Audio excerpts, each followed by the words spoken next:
La Bible en un an, la 157e journée, le premier livre des rois, chapitre 2, versets 1 à 46, le livre des psaumes, chapitre 124, versets 1 à 8, le livre des proverbes, chapitre 16, versets 5 et 6, l'épître de Paul aux Romains, chapitre 4, versets 1 à 12. Le premier livre des rois, chapitre 2. David approchait du moment de sa mort, et il donna les instructions suivantes à son fils Salomon. Je m'en vais par le chemin commun à toute la terre. Fortifie-toi et sois un homme. Respecte les ordres de l'Éternel, ton Dieu. Marche dans ses voies et garde ses prescriptions, ses commandements, ses règles et ses instructions, en te conformant à ce qui est écrit dans la loi de Moïse. Ainsi tu réussiras dans tout ce que tu feras et partout où tu te tourneras. Et l'Éternel accomplira cette parole qu'il a prononcée à propos de moi. Si tes descendants veillent sur leur conduite pour marcher avec fidélité devant moi, de tout leur cœur et de toute leur âme, tu ne manqueras jamais d'un successeur sur le trône d'Israël. Tu sais ce que m'a fait Joab, le fils de Tséruja, ce qu'il a fait à deux chefs de l'armée d'Israël, à Amner, le fils de Ner, et Amasa, le fils de Jeté, et les a tués. Il a versé pendant la paix le sang de la guerre, et il l'a mis sur la ceinture qu'il portait à la taille et sur les chaussures qu'il portait aux pieds. Tu agiras conformément à ta sagesse, et tu ne laisseras pas ses cheveux blancs descendre en paix au séjour des morts. Quant aux fils de Bethalaï, le Galadite, tu les traiteras avec bonté, et ils feront partie de ceux qui mangent à ta table. En effet, ils ont agi de la même manière envers moi en venant à ma rencontre lorsque je fuyais devant ton frère Absalom. Voici il y a près de toi Shimei, le fils de Guéra, le Benjamite de Bacurim. Il a prononcé de violentes malédictions contre moi le jour où je me suis rendu à Manahem. Mais il a descendu à ma rencontre vers le Jourdain, et je lui ai juré par l'Éternel que je ne le ferai pas mourir par l'épée. Mais désormais, ne le laisse pas impuni, car tu es un homme sage, et tu sais comment tu dois le traiter pour faire descendre dans le sang ses cheveux blancs au séjour des morts. David se coucha avec ses ancêtres, et il fut enterré dans la ville de David. Le règne de David sur Israël dura 40 ans. Il régna 7 ans à Hébron et 33 ans à Jérusalem. Salomon s'assit sur le trône de son père David, et sa royauté fut solidement établie. Adonijah, le fils de Haggith, alla trouver Bathsheba, la mère de Salomon. Elle lui demanda, « Es-tu venu avec des intentions de paix? » Il répondit, « Oui. » Puis il ajouta, « J'ai un mot à te dire. » Elle lui dit, « Parle. » Et il dit, « Tu sais que la royauté aurait dû m'appartenir et que tout Israël portait le regard sur moi pour me faire régner. Mais la royauté s'est détournée de moi et elle est revenue à mon frère parce que l'Éternel la lui a donnée. Maintenant, j'ai une demande à te faire. Ne me repousse pas. » Elle lui répondit, « Parle. » Et il dit, « Je t'en prie, dis au roi Salomon de me donner pour femme Abisha, la Sunamite, car il ne te repoussera pas. » Bathsheba dit, « Bien, je parlerai au roi en ta faveur. » Bathsheba alla donc trouver le roi Salomon pour lui parler en faveur d'Adonijah. Le roi se leva pour aller à sa rencontre et se prosterna devant elle. Puis il s'assit sur son trône.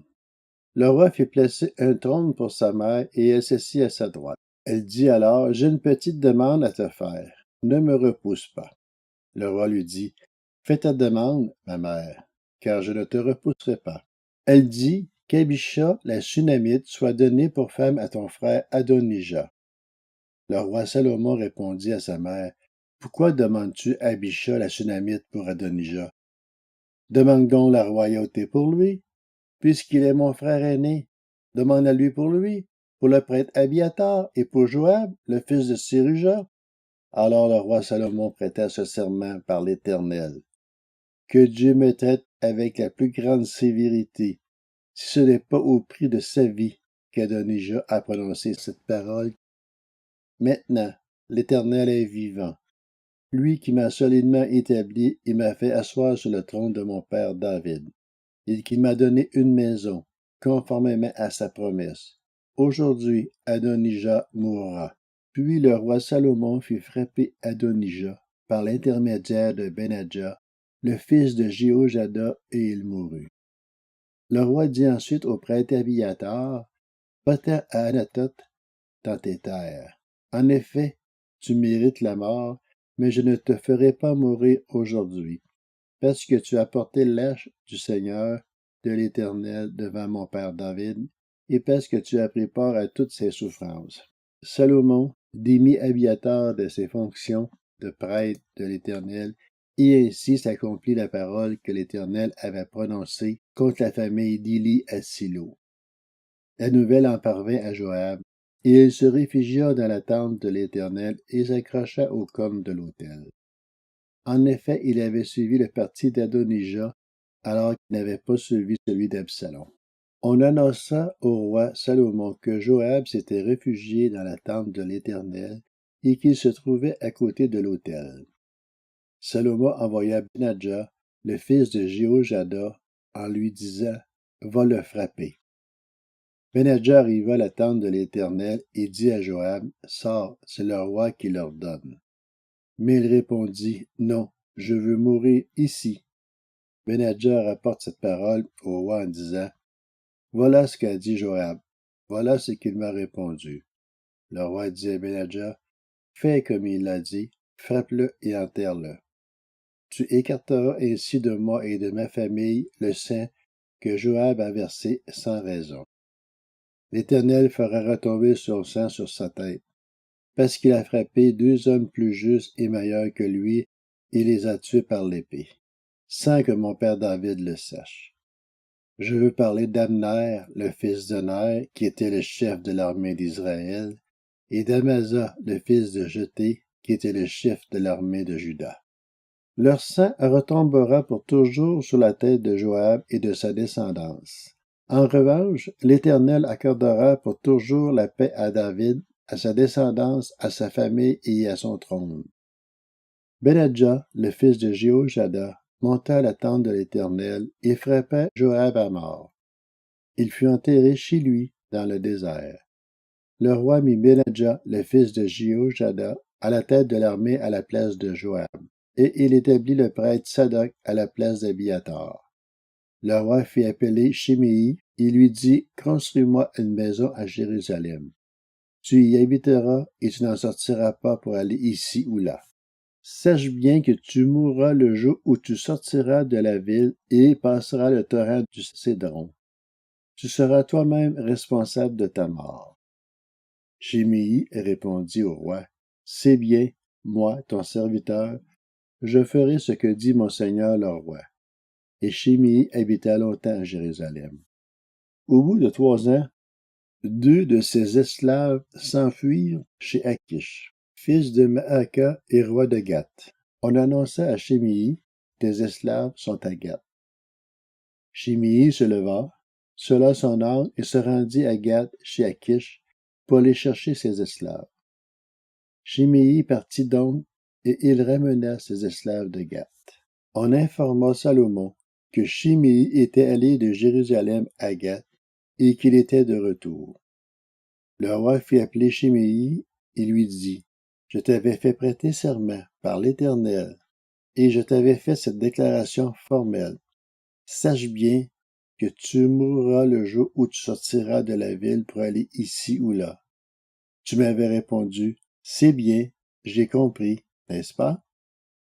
Pourquoi donc n'as-tu pas respecté le serment prêté au nom de l'Éternel et l'ordre que je t'avais donné? » Puis le roi dit à Shimei, « Tu sais bien, dans ton cœur, tout le mal que tu as fait à mon père David.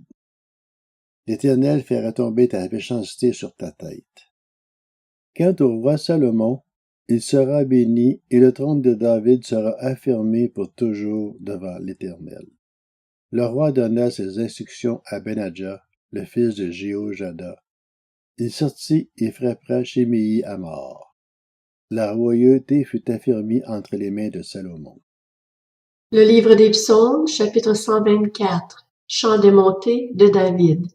Si l'Éternel n'avait pas été pour nous, qu'Israël le dise, si l'Éternel n'avait pas été pour nous lorsque des hommes sont venus nous attaquer, il nous aurait engloutis vivants quand leur colère s'est enflammée contre nous. Oui, l'eau nous aurait emportés, les torrents nous auraient submergés. Oui, ils nous auraient submergés les flots impétueux. Béni soit l'Éternel qui ne nous a pas livrés en pâture à leurs dents. Nous nous sommes échappés comme l'oiseau du piège des oiseleurs. Le filet s'est rompu et nous nous sommes échappés. Notre secours est dans le nom de l'Éternel qui a fait le ciel et la terre. Le livre des Proverbes, chapitre 16. Tous ceux dont le cœur est orgueilleux font horreur à l'Éternel. C'est certain, ils ne resteront pas impunis. Par la bonté et la vérité, on expie la faute, et par la crainte de l'Éternel, on se détourne du mal. L'Épître aux Romains, chapitre 4. Que dirons-nous donc d'Abraham, notre ancêtre? Qu'a-t-il obtenu par ses propres efforts? Si Abraham a été considéré comme juste sur la base de ses œuvres, il a de quoi se montrer fier, mais non devant Dieu. En effet, que dit l'Écriture? Abraham a eu confiance en Dieu, et cela lui a été compté comme justice. Or, si quelqu'un accomplit quelque chose, le salaire est porté à son compte non comme une grâce, mais comme un dû. Par contre, si quelqu'un ne fait rien, mais croit en celui qui déclare juste l'impie, sa foi lui est comptée comme justice. De même, David exprime le bonheur de l'homme à qui Dieu attribue la justice sans les œuvres. Heureux ceux dont les fautes sont pardonnées et dont les péchés sont couverts. Heureux l'homme à qui le Seigneur ne tient pas compte de son péché. Ce bonheur n'est-il que pour les circoncis, ou bien est-il également pour les incirconcis? En effet, nous disons que la foi d'Abraham lui a été comptée comme justice. Quand donc a-t-elle été portée à son compte? Était-ce après ou avant sa circoncision? Ce n'était pas après sa circoncision, mais bien alors qu'il était incirconcis. Et il a reçu le signe de la circoncision comme le gage de la justice qu'il avait obtenue par la foi, alors qu'il était incirconcis. Il est ainsi le Père de tous les incirconcis qui croient, afin que la justice soit aussi portée à leur compte. Il est aussi le Père des circoncis, qui ne se contentent pas d'être circoncis, mais qui marchent aussi sur les traces de la foi de notre ancêtre Abraham, quand il était encore incirconcis.